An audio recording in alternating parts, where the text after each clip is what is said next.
St. Augustine looks like a charming old Spanish settlement by day. Cobblestone streets, horse-drawn carriages, and centuries of history. But after dark, those same streets, they start whispering. Welcome to America's oldest city, and some say it's most haunted. Now, full disclosure, personally, I'm not a big believer in ghosts myself. No offense to the undead, but even I have to admit, St. Augustine has stories. From pirate battles to yellow fever outbreaks to jailhouse executions and mysterious disappearances. Let's just say this is a place that's seen some stuff. And whether you believe or not, ghost tours are one of the two things everyone says you've just got to do while you're here. The other, of course, being the Castillo de San Marcos, but if you come to St. Augustine and don't do at least one of those two things, did you really come to St. Augustine? And if a ghost tour sounds like your kind of thing, and they are a lot of fun honestly, I'll leave some links in the description where you can book one, save a bit of money, and support this channel. So grab your EMF reader, or at least maybe turn on your phone's flashlight, because we're heading into St. Augustine's most haunted places. The St. Augustine Lighthouse.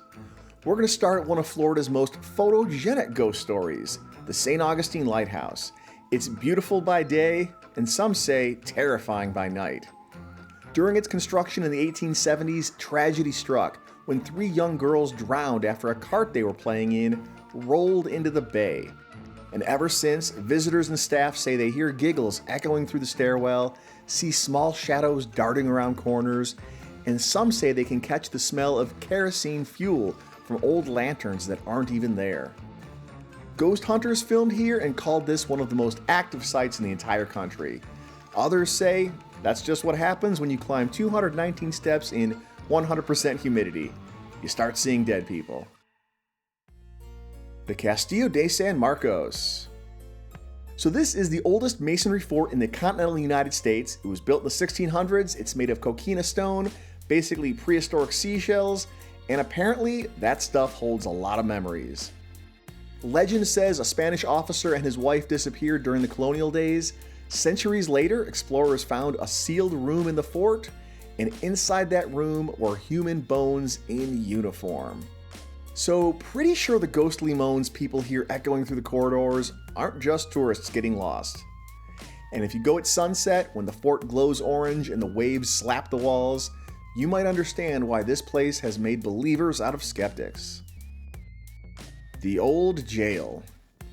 If hell had a bed and breakfast, it might look a lot like the old jail.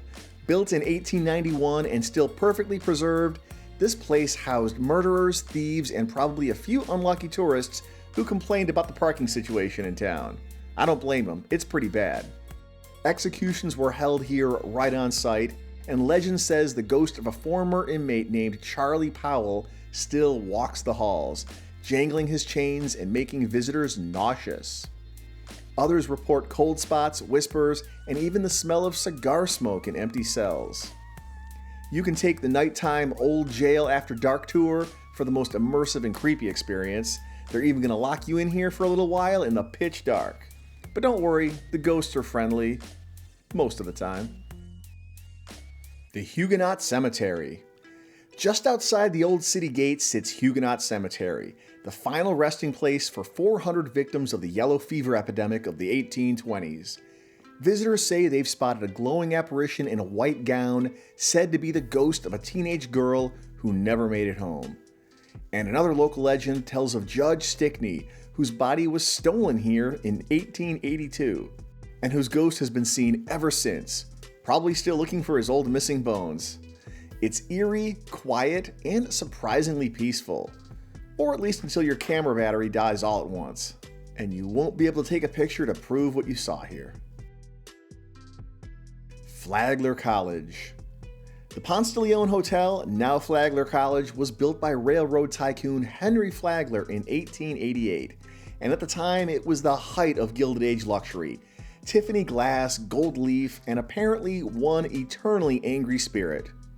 Students report seeing a woman in black who walks the 4th floor, and lights turning on in locked rooms. Some say it's Flagler's mistress who died here under mysterious circumstances. Others think it's Flagler himself, pacing around and Maybe checking on the electric bill. The electricity system here was installed by Thomas Edison, and it was one of the nation's first electrified buildings. Either way, this is one haunted college dorm room you'll never oversleep in. The Tolomato Cemetery. A little older, a little holier, and maybe even a little scarier is Tolomato Cemetery. It dates back to the 1700s and holds priests, settlers, and at least one bishop. They say 5-year-old James Morgan lived right across the street and loved to climb the big oak tree that still shades part of this cemetery. But one November afternoon in 1877, he climbed that tree like he always did, but this time he slipped. He landed hard onto the ground below, breaking his neck. His mother looked out the window, expecting to see him come home for dinner, and instead she saw her little boy lying motionless beneath the tree. Grief-stricken, she begged the local priest to let him be buried right where he landed, and that's exactly where his grave remains today. And ever since, locals, visitors, and more than a few ghost tour guides say they've seen a small boy in a white shirt and linen overalls sitting in that same oak tree, swinging his legs or just quietly watching as people pass by. Some call him the ghost of little James. Others say it's just moonlight through the branches. But if you hear the leaves rustle when the air is still, or you feel like you're being watched, maybe don't look up. The Segue Kirby Smith House. This innocent-looking home has stood here since the 1700s and was once the boyhood home of Confederate General Edmund Kirby Smith. It's now part of the historical library collection, but people have reported lights switching on and off when nobody's there, soft laughter echoing from empty rooms, and a persistent feeling of being watched when you're trying to read in peace. Ghost hunters say the energy here is playful but pushy, the kind of spirit that doesn't mean harm but really enjoys messing with people. Some even call it a poltergeist, thanks to odd bursts of motion, flickering lamps, and floating orbs captured in photos. What's weird is there's no clear tie to any historical figure or tragic event that happened here, so whatever's here isn't famous, it's just busy. Maybe it's the ghost of a mischievous librarian, or maybe it's just St. Augustine reminding us it never really sleeps. The Don Pedro Horruytiner House. This is one of the oldest private homes in the city. It was built around 1603, and this place comes with an appropriately ancient ghost story. In 1821, a woman named Brigida Gomez was tending her garden here when she looked up and saw 2 translucent women standing among the flowers watching her. But instead of screaming, Gomez did what any unflappable Floridian might do. She just kept right on gardening and struck up a conversation with them. The women spoke softly and stayed with her as she worked. And when she finished, Gomez picked a few yellow roses and handed them to her ghostly guests as a thank you. The next morning, she found those same yellow roses neatly arranged on her own front porch. Later, Gomez realized she'd actually seen those women before, in an old painting of the home's previous owners. So if you pass this place at dusk and catch a whiff of roses on the breeze, you might not be the only one enjoying that garden. The St. Francis Inn. Have you ever wanted to sleep in a haunted hotel? Well, you can do that. Book a room at the St. Francis Inn. This place is still open, and you can stay here. It dates back to 1791, and it was the site of a scandalous love affair between a soldier and a servant girl, who, when discovered, took her own life in one of the guest rooms here. Guests today report their beds shaking, lights flickering, and a mischievous female spirit who rearranges belongings. A lot of our guests will relate experiences they've had, and I always believe them. So if your socks go missing while you're staying here, don't blame housekeeping. And finally, we end our haunted tour at one of the city's darkest corners, the Spanish Military Hospital. From the outside, it looks charming, but inside, this was once a house of pain. Back in the 1700s, when disease and battle injuries swept through colonial St. Augustine, this was where soldiers came to be treated, if you can even call it that. Amputations were done with no anesthesia, just a shot of rum and a wooden stick to bite down on. Survival wasn't guaranteed, but the screams absolutely were. When crews rebuilt the hospital centuries later, they discovered human remains beneath the floors, part of an old Spanish-era cemetery that had been forgotten over time. Some of the workers even claimed they felt cold drafts around their ankles, as if something below the floorboards was still reaching out. Since then, visitors and staff have reported whispers in empty rooms, surgical instruments shifting on display, and even the ghostly figure of a nurse in an old uniform tending to invisible patients. Maybe it's imaginary, maybe it's just a memory, but either way, after hearing what went on in here, you'll walk out with a whole new appreciation for modern medicine.